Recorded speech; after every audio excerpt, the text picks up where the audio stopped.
take 4. This is the 4th time I've tried to do this. 4 times. It's way harder than it looks.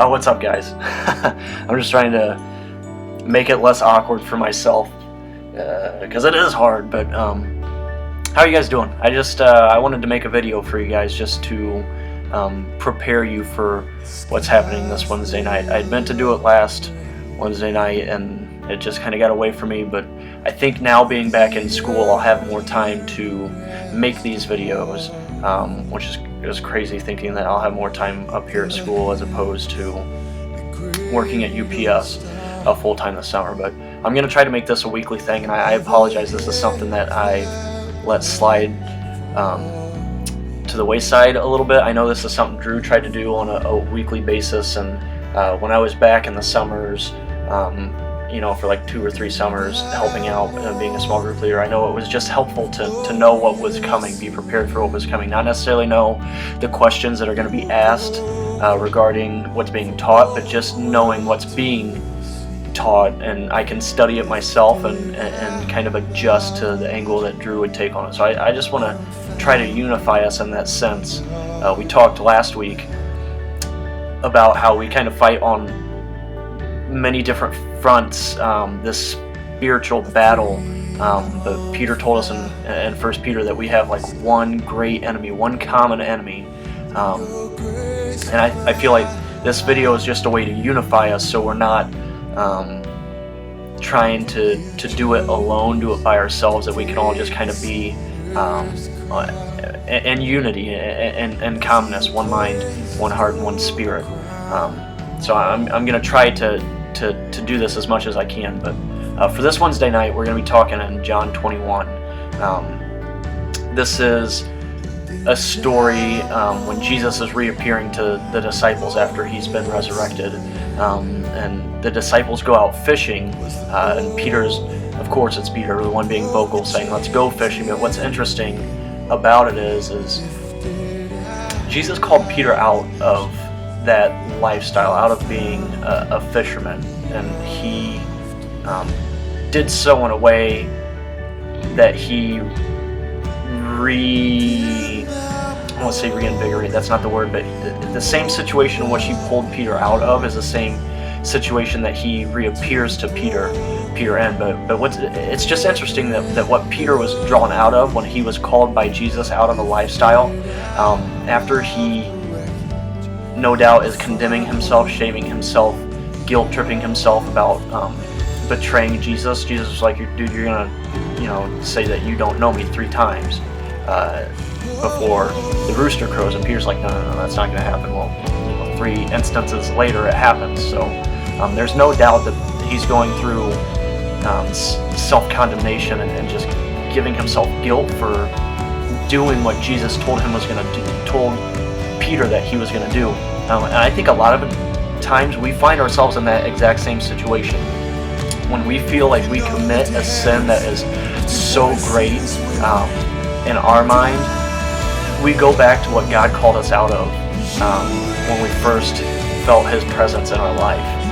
And I think that's a really common theme for Christians as a whole. The minute that we trip up and stumble and fall in our walk with Jesus, we go back to that lifestyle, probably because it's familiar, probably because it will drown away the pain, but we do, because we think when we sin, when we fall short, that God sees that sin.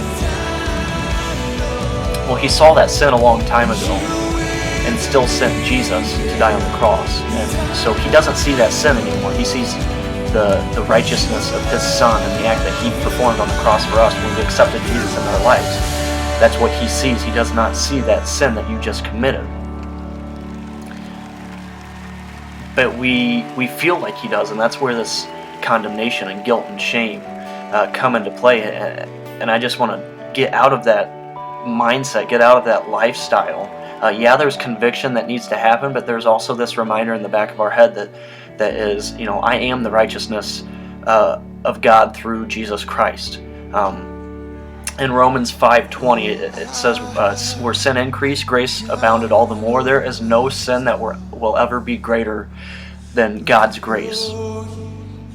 And we lose sight of that a lot of the time. So that's what this Wednesday night is for, is to kind of remind the students, and really remind ourselves that the sin was taken care of on the cross. We will feel conviction about that sin, but God saw that sin a long time ago and still sent His Son. So He sees His Son in us when we sin, and just to try to alleviate the condemnation, the guilt, the shame, the ridicule that we put on ourselves. For that is what I want to hammer home on Wednesday night as we wrap up. The series. It's Not Cute Anymore. It's kind of been a hard series to teach, because I've had to teach myself twice every time that I've stepped on stage to teach, and it's just been interesting. It's been a blessing, because this is, and stretch marks, the first one that we taught as Sydney and I were the interim student ministries pastor. I kind of used a previous series by Elevation Church to do that, but this one's kind of been just the material we came up with in ourselves, and it's just been really cool to see God breathe the life into His Scripture, and just feel His presence in my heart as I've studied these Scriptures, and just have Him work these ideas out of me. It's been awesome to see that, but on the other side, it's been difficult to teach. And I know it's been heavy content. I hope it's been good for the students. I would love to hear feedback from you guys from your small groups as to what they've thought about it, how the discussion has gone when we break off. And I think that's something that we might start doing, is just meeting afterwards, after the students have left, which means we'll have to get them out there earlier, get the students out earlier, and not let them necessarily linger around, so we can just kind of meet as a team and just discuss how the night went, where we saw places where we won battles, where we saw places where we lost battles, and just kind of collect ourselves and refocus ourselves, so we're always serving the students. And yeah, so that's it for Wednesday night, and I'm just so honored and privileged to work alongside you guys through this whole process. It's been hard for me, being stretched to do something I'm not trained in, to do something that it's kind of out there. Public speaking alone is difficult to do, but speaking on something that I'm not necessarily trained in. Of course, I read my Bible, and that's enough to train me, but I'm not qualified by society's terms to do this. I'm just so incredibly honored, and it's such a privilege just to work with you guys, and thank you for that. Thank you for sticking with it, not for me, but for the students through this time of transition. I know it's been rough, but I think we're finally getting out of the breakup phase, if you will, and we're now getting into a phase of healing. So I know this video is long, but please stick with me. I just have a couple more things to say, just in regards to you guys. You guys are such a pivotal and important part to Wednesday nights. What you do is just as important as the worship that happens with Blake, or the teaching that happens with Sydney and I. These small groups are so important. I heard it said somewhere that between 18 and 25 is where you develop habits for the rest of your life, and the fact that you're just pouring into these students is incredible, and it's awesome to see that. And I just want to encourage you guys to keep doing that. Encourage you guys to keep showing up. Encourage you guys to keep loving on these students. Wednesday night can't happen without you guys. And just some encouragement actually from John 21 when I'm teaching on Wednesday night. Peter's kind of dumbfounded that Jesus is on the shore while he's out fishing. So much that he puts on his clothes and jumps out of the boat and swims to shore. Now why he does that, I don't know. He could have just easily, turned turned the sail and sailed back to shore.